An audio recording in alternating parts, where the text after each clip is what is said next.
Ο Γεωργής θα έφευγε και οι υποσχέσεις είχαν δοθεί με τα μάτια. Ο Γεωργής μίλησε στην Αλεμίνα για τον έρωτά του και πήρε υπόσχεση πως όταν με το καλό γυρίσει θα γίνουν και οι αραβώνες. Και η μέρα του μισεμού έφτασε. Τα σφουγγαράδικα καΐκια με σημαία τους στο εικόνισμα του προστάτη τους αρχιστράτηγου Μιχαήλ, αφού πήραν την ευλογία από το λιμάνι του Πανορμίτη, έφυγαν για μέρη μακρινά. Όλοι οι σημειακοί συμμερίζονταν τις οικογένειες των σφουγγαράδων και εύχονταν την αίσια επάνωδό τους, αναλογιζόμενοι τους κινδύνους που πρόκειται να αντιμετωπίσουν. Φεύγουν οι σφουγγαράδες μας και μαύρης ο γυαλός. Μαύρα μαντήλια φόρεσαν γυναίκες και μανάδες. Κι αν είναι Μάης, συννεφιά και ο ουρανός θολός. Λες και θρηνοί μηχανικούς, κουπάδες, βουτυχτάδες. Δώσε τους Θεέ κουράγιο, σαν θα φύγουν στο μουράγιο.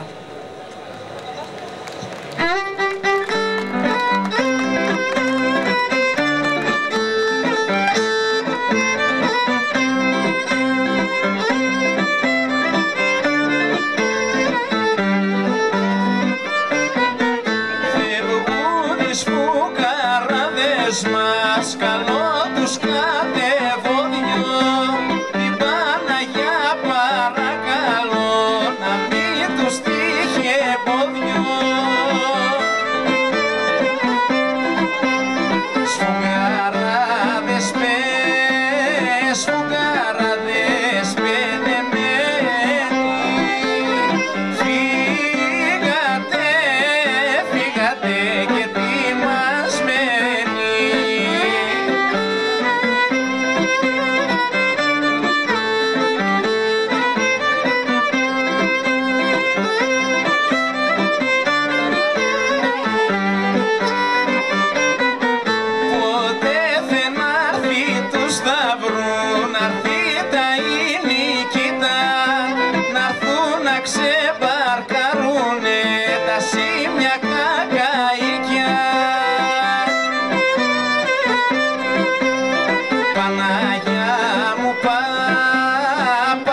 Παναγιά μου, Παναγιά μου, παρηγόρα την καρδιά μου.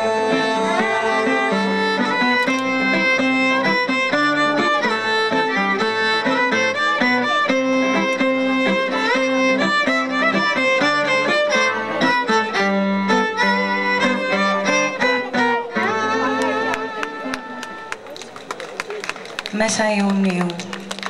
Ένα μήνα τώρα το τσούρμο του Γιώργη, αφού δούλεψαν στα ριχά και έβγαλαν ό,τι έβγαλαν, ξεκίνησαν για τα βαθιά. Σήμερα θα σκατζάριζαν για νέους φουγγαρότοπους. Τώρα πορεία μέσα στο μάτι του ήλιου, ανοιχτά στο πέλαγο, σε μαύρα βαθιά νερά, 45 οργές. Κάτω ο τόπος, ο βυθός μαύρος, μεγάλη μόλι, άγρια βράχια. Τα σφουγγάρια πολλά θα έκαναν καλό μεροκάματο. Το κουμάντο, όρθιο μπροστά στην πλώρη, παρατηρεί τα σημάδια της θάλασσας. Παλιός σφουγγαράς, γνωρίζει απ' έξω τούτα τα μέρη, όλες τις παραξενιές της θάλασσας. Έχει την ευθύνη να βρει τόπους με σφουγγάρια, να φέρει μεροκάματο αλλά και τους σφουγγαράδες γερούς. Με το σκάσιμο του ήλιου βρέθηκαν στο σφουγγαρότοπο. Η σκάφη σταματά και ο κουπάς αμολά στη θάλασσα την μπάρα. Μπαράρουν τα νερά επειδή τα βυθόμετρα ήταν άγνωστα και η μπάρα, αφού έπιανε πάτο, έδειχνε τα σημάδια των σφουγγαρότοπων, δηλαδή πετρότοπων.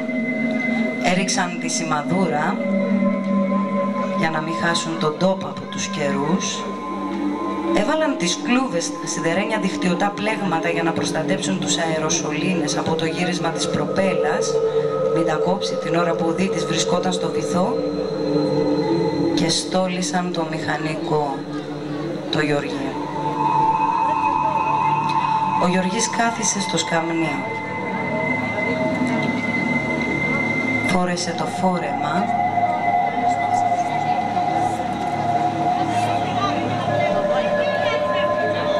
και ο κουπάς του τελετουργικά του βίδωνε το πακυρένιο θώρακα.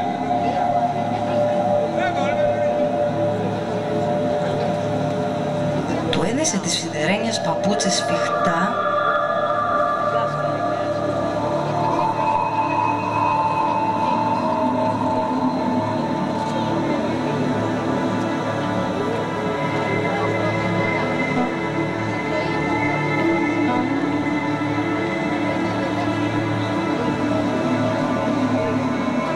και τέλος του κρέμασε μπρος πίσω τα βαριά μολύβια που θα τον πάτωναν.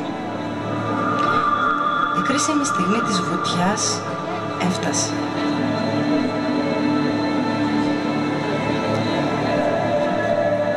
Ο Γεωργής σηκώνεται από το σκαμνί του και στηριζόμενος στο κουπά του προχωρεί βαριά, αργά. Φτάνει στην πλώρη και από τη δεξιά μεριά και βγάζει το ποδάρι του έξω από την κουπαστή. Ο Κολαουζιέρης, με τη βοήθεια του κουπά, κοτσάρει την περικεφαλαία στο Γεωργί και με ένα επιδέξιο στρίψιμο την ασφαλίζει. Ο Γεωργής γυρίζει το κεφάλι του και μέσα από το χοντρό τζάμι της περικεφαλαίας ρίχνει μια παιχνιδιάρικη ματιά στους συντρόφους του. «Μην ανησυχείτε, όλα θα πάνε καλά. Και στον Κολαουζιέρη, όμορφα να με ψαρέψεις». Τέλος, κάνει το σταυρό του και ρίχνεται στην αγκαλιά της θάλασσας. Η βουτιά άρχισε. Η Βαρβάρα, η βαλβίδα εξαέρωση στην περικεφαλαία ξεφυσά σφυρίζοντας. Ο Γεωργής την πατάει από μέσα γέρνοντας δίπλα το κεφάλι του. Το φόρεμα ξεφουσκώνει, αδειάζει από τον αέρα και ο μηχανικός πάει προς τα κάτω. Δεν άργησε να πατώσει ο Γεωργής, έδωσε σύνθημα στον Κολαουζιέρη που φώναξε δυνατά. Ο χρόνος αρχίζει να μετρά. Ο Κολαουζιέρης ξέρει τη δύναμη του Γεωργή και κανονίζει πότε θα τον ψαρέψει. Ο Γεωργής πάτωσε, σιγουράρισε, είδε τον τόπο. Καλός τόπος, γεμάτος. Αρχίζει να μαζεύει, τίποτα άλλο τώρα δεν σκέφτεται παρά μόνο πώς θα γεμίσει την απόχη του. Απάνω στη σκάφη οι στιγμές περνούν δύσκολα. Ο σύντροφός τους είναι κάτω και αυτό μπορεί να σημαίνει πολλά. Οι μπορμπουλήθρες σχηματίζουν μεγάλα αλόνια. Δείχνουν που βρίσκεται ο δίτης. Ο χρόνος παραμονή του δίτη τελειώνει. Ο Κολαουζιέρης το χτυπά συνθηματικά. Ο Γεωργής όμως έχει πέσει σε τόπο καλό. Είναι μεθυσμένος. Ξεχνά κάθε κίνδυνο και αντιδρά. Θέλει να βγάλει πολλά σφουγγάρια. Ο Κολαουζιέρης τον αφήνει για πολύ λίγο ακόμα. Και τέλος τον ανεβάζουν. Αργά και σταθερά. Ο Κολαουζιέρης τον φέρνει πάνω, κοντά στη σκάφη. Ο καπετάνιος κουμαντάρει τη σκάφη έτσι ώστε να φέρει τη σκάλα κοντά στο δίτη. Πήραν απάνω την απόχη. Τίγκα στο σφουγγάρι. Ήταν η πρώτη βουτιά και πήγε καλά. Θα πάει καλά όλη μέρα. Δόξα τω Θεώ. Στο μεταξύ ο Γεωργής έπιασε τη σκάλα και ανέβηκε βαριά. Ο Κολαουζιέρης με το κουπά τον έβαλαν να καθίσει. Του ξεκοτσάρισαν την περικεφαλαία και ο καθαρός πελαγίσιος αέρας του πλημμύρισε τα πνευμόνα. Στο πρόσωπό του έβλεπε την αγωνία του. Είναι καλά ή τον έπιασε η μηχανή. Αυτό θα έδειχνε σε λίγο. Πρώτη κίνηση, το τσιγάρο. Του έβαλαν στο στόμα τσιγάρο. Το ρούφηξε λέμαργα. Ένιωσε το αίμα να κυλά στις φλέβες του. Το τσιγάρο του είναι απαραίτητο αυτή την ώρα. Είναι δείγμα αν τον έπιασε η μηχανή, νόσος των δυτών. Ο οργανισμός του το σήκωσε το τσιγάρο. Τίποτα παράξενο δεν του φανερώθηκε. Τέλος, άρχισε να ξεβιδώνει τις βίδες του θώρακα.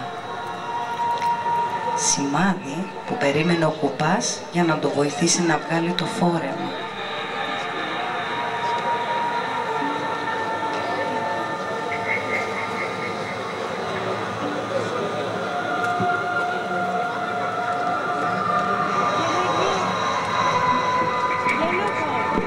Αφού όλα πήγαν καλά στην πρώτη βουτιά, ο Γεωργής με κέφι ετοιμάστηκε για το δεύτερο βούτος.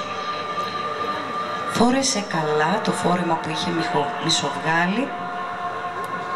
Ο κουπάς του βίδωσε τον πακερένιο θώρακα, έλεξε τη στολή, τις παπούτσες, του κρέμασε τα μολύβια και τον σήκωσε με τη βοήθεια του Κολαουζιέρη.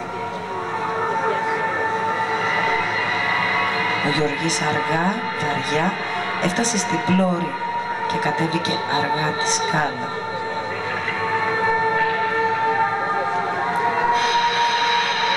Του κοτσάρανε την περικεφαλαία.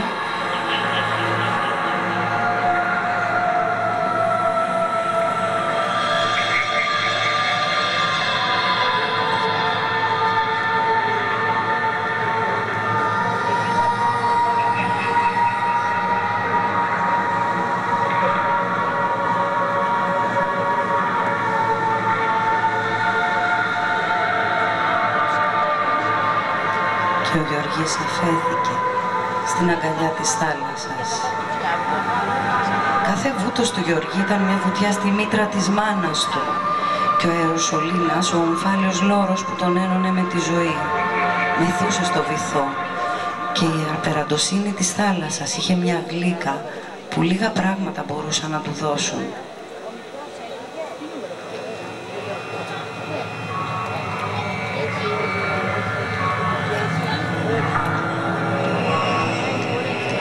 Σε λίγο οι σύντροφοί του θα ανεβάσουν το Γεωργί.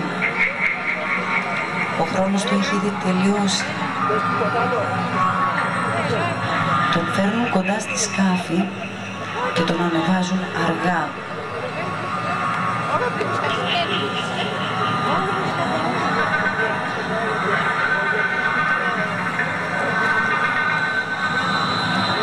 Τον βάζουν στο σκαμνί να κάτσει. Του ξεκορτσάρουν την περικεφαλαία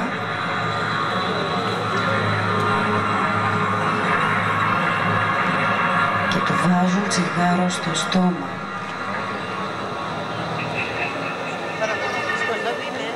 ρούφηξε λέμα αργά, μα ο οργανισμός του δεν το δέχτηκε. Το τσιγάρο του βρωμούσε, του έφερνε αναγούλα και τάση για εμετό. Το πέταξε, το πρόσωπό του άσπρισε και έγινε σαν χασές. Του ήρθε κρύος υδρότας. Ένιωσε πάνω του το μάγκωμα της μηχανής. Ο κουπάς τον παρακολουθούσε. Πήρε βαθιές ανάσες και τέλος πήρε την απόφαση να εξεντηθεί. Μισόβγαλε το φόρεμα και τότε το σώμα του γέμισε κόκκινες βούλες που μελάνιαζαν, στάμπες που ξάπλωναν παντού. Ένιωσε τα πόδια του να μουδιάζουν. Η ανάσα του βάραινε και το φως του θόλωσε και πόνι σε όλο του το σώμα. Ευτυχώς που ο πόνος δεν ήταν εσωτερικός. Πόνος στο στήθος, μπρος και πίσω, σήμαινε θάνατος επιτόπου. Ο κουπάς κατάλαβε αμέσως τι συνέβαινε. Εντύσαν βιαστικά το παλικάρι. Θώρακα, περικεφαλαία.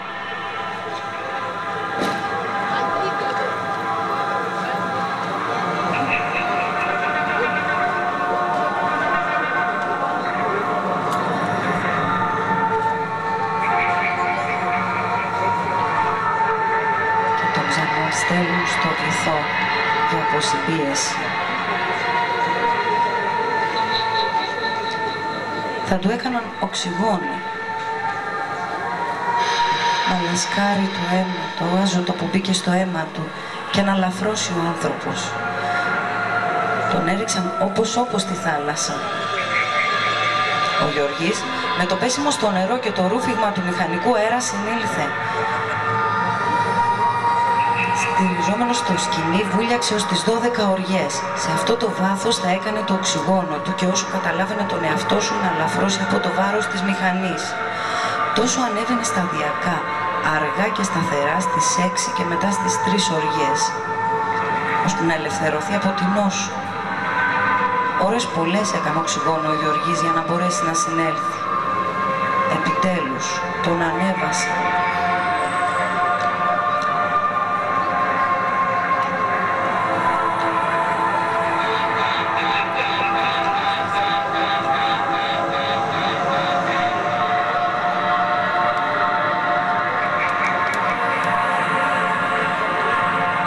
Τον ανέβασαν και τον άφησαν να ανασάνει.